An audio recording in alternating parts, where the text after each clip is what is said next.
Today I'm going to show you how to promote your videos using YouTube's Google Ads Manager. So you can actually buy views. There's a right way and a wrong way to buy views.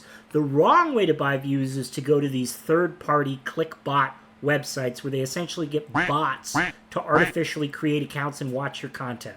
Not only can that get you banned from YouTube, YouTube will also detect that and can remove those views, and it will really hurt you algorithmically. So here's the right way to buy views for your channel and promote your channel by spending money. You use Google's built-in ads platform to promote your videos using Google Ads. I'm going to show you how to do that very quickly over the next 3 minutes.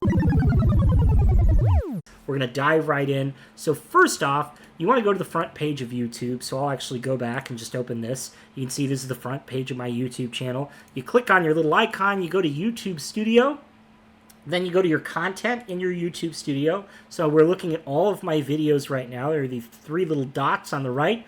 You're going to click on the little dots, which is next to any one of your videos as you hover over it. So I'm going to click on this one because I want to promote this video. I really liked this video. Time to promote it. So this is going to take you to the Google Ads platform. If you don't have an existing Google Ads account or you just want to make a new one, it's incredibly easy to do. So you can hit the new Google Ads account and Google will direct you through what you need to do. Then we're going to click on my personal Google Ads account. Perfect. You know, if you have a website, great, you can drive traffic to your website, but today we're just promoting our own YouTube content. We're promoting our own YouTube videos. So you're going to do drive video views and engagement with your channel. Now, hopefully you have a custom thumbnail, and that's what you want here. There are some rules around what you can title your headline. For example, you can't have all caps. I don't believe you can have an exclamation point, and I don't think you can name anyone famous either. So I'm going to completely rewrite this title to fix all of those things. What every single major YouTuber has in common. I'm going to write a few more descriptions and brainstorm these live. Okay. So I've now put in a headline as well as some description lines. These are just alternate lines that will show up with your ad on YouTube. And you can see a mobile and a desktop view over here if you even want to look at that. Most of it's probably going to get cut off, but that's fine. You just want people to click on the thumbnail. So now here you choose your location. As for what location is best, it really depends on what you want your target market to be. The United States has the highest CPMs, but I really specifically want to hit California. And then you click on the drop downs. I also want to hit New York and Texas. Why am I doing this? Because I know my target markets, and that's where a lot of YouTubers are creating content right now. You can pick a language. English is mine. You'll see a lot of interesting information here, like these are how many impressions people will buy. And then you only pay when your ad gets a view. So here's your cost per view. That's the way the advertising market works. So we're going to hit next. If you know your target market, these are good settings to have. You know, I want to find people who want to hire me as a YouTube consultant. I'm trying to generate leads, B2B leads for my business. So I want older folks. So I'm actually, and then I don't want unknown. I really want 25 to 65. That's where I want to be. I don't really care if they're male, female, or parents. Remove unknowns as well, just because I want known data. That's just a personal preference. You don't have to do that. Specific interests. Now, here's something that you can use ChatGPT for, is what keywords should I be typing in here? Because these are essentially the keywords that YouTube is going to target these ads for. So YouTube is actually going to go and target social media enthusiasts, people who are watching media and entertainment content. Most of these suggestions are really broad. My channel is a YouTube consulting organization, so I'm actually going to type in YouTube and see what comes up. So how to make a YouTube channel, increasing YouTube channel subscriptions.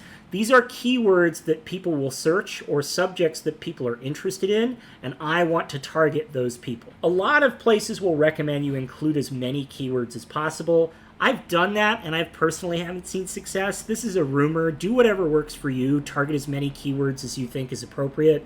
I really like social media enthusiasts and then these 3 tags because I'm a YouTuber who teaches people how to grow their channels. You should do your own research on what tags to put in, and you should use ChatGPT to help you guide your search. Hey, Chat, what keywords should I use for this. Now, they're not going to have every keyword under the sun. They only give you pre-recommended options, but there's a lot of good stuff in there. So these are my 3 keywords I'm targeting. We have my target market. We have a rough idea of impressions and views, etc.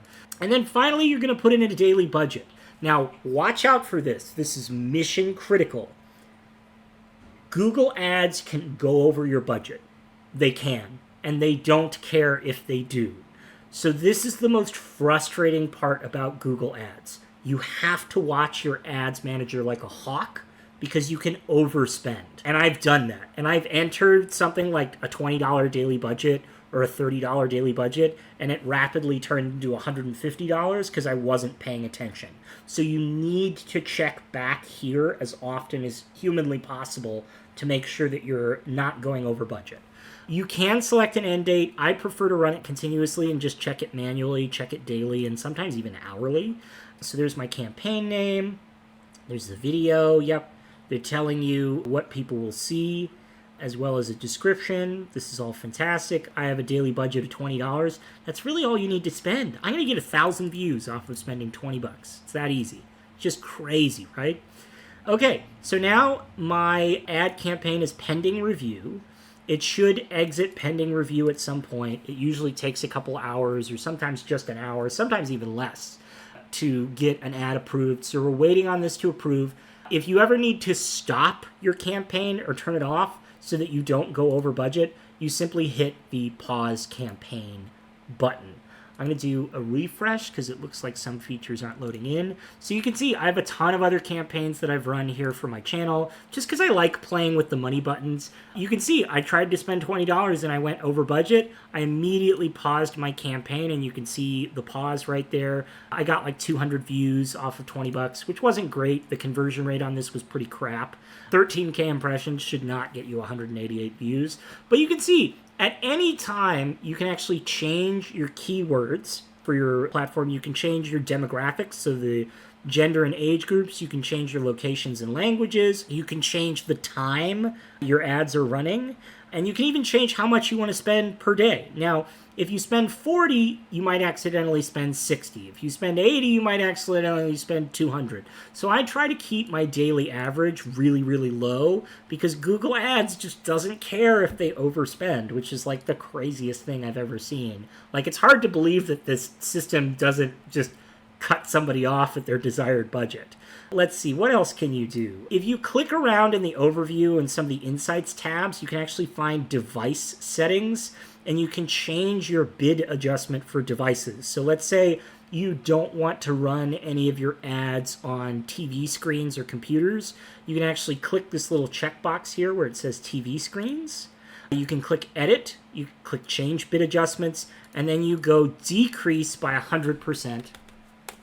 And then you hit apply. Now, when I hit apply, basically what this means is I don't want to bid at all for TV screens. So that's how you turn off device bids. You may not be able to do this right when your campaign starts. So as soon as you set up a campaign, you may not actually be able to do this. You may have to wait until your ad gets approved to be able to access some of this information, which is also a little frustrating.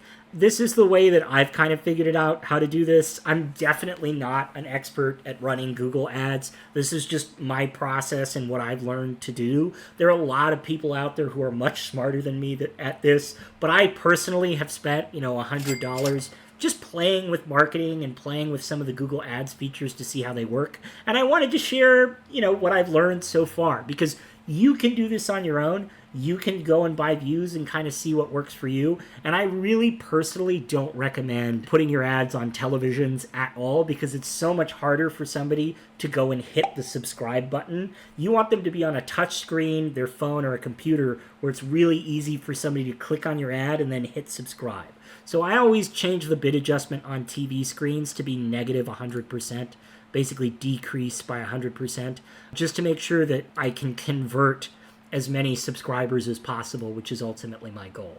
Now, there's a ton of other information here that's really all you need. 90% of the time, you should stay focused on the overview, not the overview tab, because the overview tab will take you to a general overview of your page. You want to focus in on a specific campaign And then you want to make sure you're setting your date range properly. So like last 7 days or whatever, you can see this little date range button up here. And if you're in the wrong spot, just go back to whatever campaign you're supposed to be on. Every time you click overview, it'll take you out of the campaign that you're supposed to be on. What is a campaign? It's just wherever you're spending money on ads. And then I think that's it. There's a lot more that you can do. It's kind of overwhelming, but I just kind of wanted to get you started. You'll be able to deep dive your data. That's for another video. But for now, I just wanted to show you how to turn the money buttons on, how much money is appropriate to spend, and then most importantly of all, how to pause it, because you can go over your budget and Google Ads will not stick to whatever number you set. I know that's frustrating. And if you ever want to change the devices or whatever, click around on Insights and Reports until you find it. It should be in there, but it may not show up until the money starts rolling. So because this ad is pending, there are a lot of settings that I can't change until it's active. And you'll see it's active because it'll change from pending to active, and then you'll be able to pause accordingly. All right, gang, I know that was a little longer than 3 minutes, but I realized I needed to be pretty thorough and make sure y'all didn't miss anything. So I hope this was interesting. If you found this helpful, please hit the subscribe button. If you thought this was unhelpful, well, I'm definitely no expert, but I could use that feedback. Let me know in the comments what I missed. And if there's anything else I can help with, as always, let me know. Have a good one, gang. Bye.